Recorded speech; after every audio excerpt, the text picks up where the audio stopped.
Good morning. I'm Fayme Harper, and my friends at AllFreeKnitting.com asked me to share with you a knitting technique called I-cord, which is useful for all kinds of things. One day I was at my local knitting circle and I didn't know how to make I-cord, and I said, why do they call it I-cord anyways? And the whole group at once said, it's short for idiot cord, as in any idiot can do it, which isn't really politically correct, so I think most sites just call it I-cord.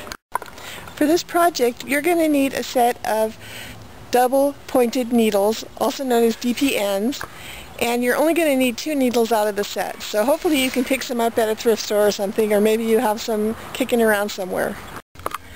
I often get either things given to me or I buy them at thrift stores. I don't know how old these Bernat double pointed needles were, but they were 75 cents. And they were 95 cents at Goodwill.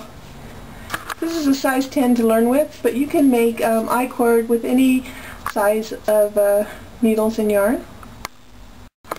I think this is easiest to learn with worsted weight yarn, and this is acrylic. So we're going to make our little slip knot. Call that a pretzel. And then we're going to knit. We're going to cast on 2 more. I just like to use the quickie thumb cast on. And usually this is done with 3 or 4 stitches. If you do more than that, it doesn't really wrap around quite right. Now we're going to turn it all the way around, and we're going to knit a row. Go ahead and knit 3. 1. Dropped it. There we go. 2. It's difficult because I'm reaching all the way around the camera so you can see it better. I think I get used to that by now. 3. Alright, now typically with knitting you turn it around and go back, but here's the tricky part. You're going to slide this all the way to the other end, not off, just to the other end, right? Then you're going to knit 3 more. 1, 2, 3. Good. You're going to slide it all down to the end, and you're going to knit 3 more stitches. 1, 2, 3. Get in there. And then you're going to slide it down to the other end. Just keep doing that. Now you can see after you go a ways, it starts to make a tube. And this is a nice thick cord that would be good for like the strings on the ear flap type hat. You could make a belt with this. There's all kinds of things you can use this for. You can use it as piping on regular sewn clothing to sew around the seams as an accent, like a trim. You can use it to tie your braids with.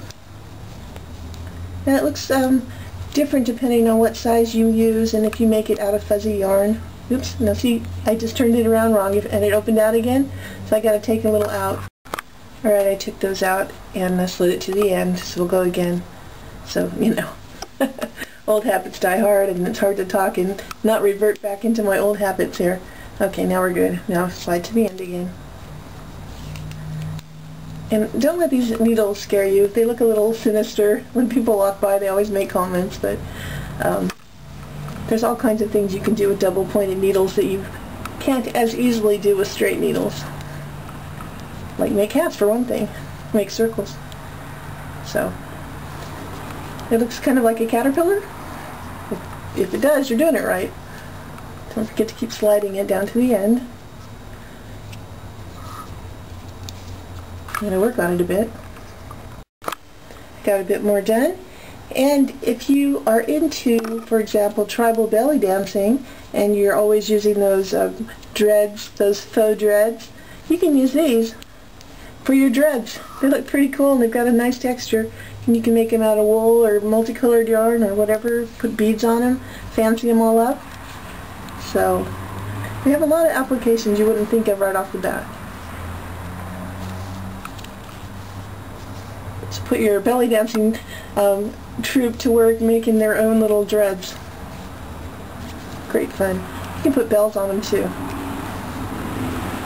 Or you could even use it for a Christmas tree garland. Make a really long one, and before you start, put some pads or beads on there. Maybe little jingle bells. That'd be fun. Teach your homeschoolers to do it, and you'd have quite the project. If you do make a mistake and have to go back, you can make sure you're on the right end. This strand should always be on the far side as you start the next round, because this will pull across to form the tube. So if you look at it, it looks funny, take out a couple stitches. I think when I was talking I must have done it wrong. I went back a little and fixed it. So make sure your yarn's on the far end when you slide it down, and start again. Kind of self-checking. Now I'm going to make one out of the variegated yarn to show you what that looks like.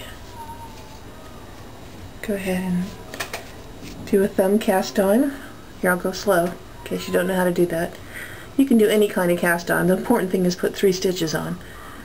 There we go. Turn around. Knit 3. Remember, knitting goes in the back door. Back of the stitch. 1, 2, 3. Now, instead of turning it around, you're going to slide it to the far end, and then knit 3. 1, 2. And at this point, you never turn it back around, so don't get confused and start flipping it around again. Alright? Just keep going. This is some self-striping yarn, so watch this. This is very cool. I'm just going to go up and I'm going to keep doing exactly the same thing.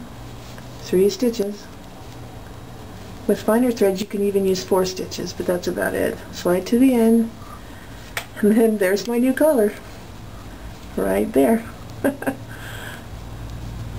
That's changing colors the easy way, isn't it?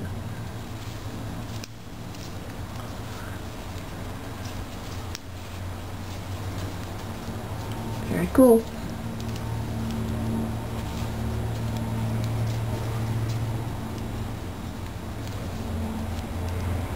This would make a great hair decoration.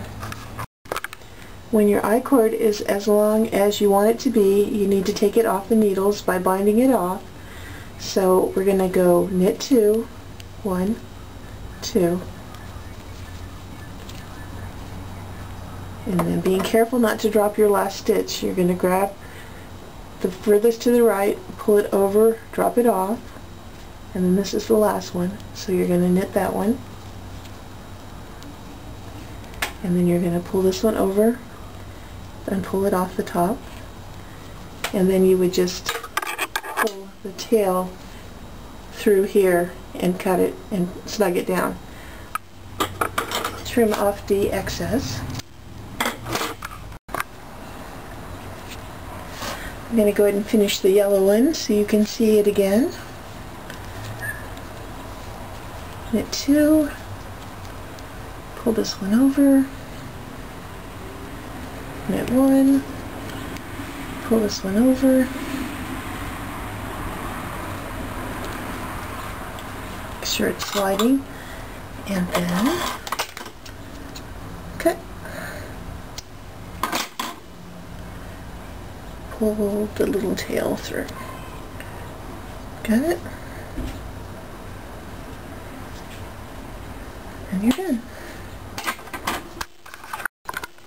So there you have it. Enjoy making your I-cord, and if you make hair ties, enjoy making your hair ties.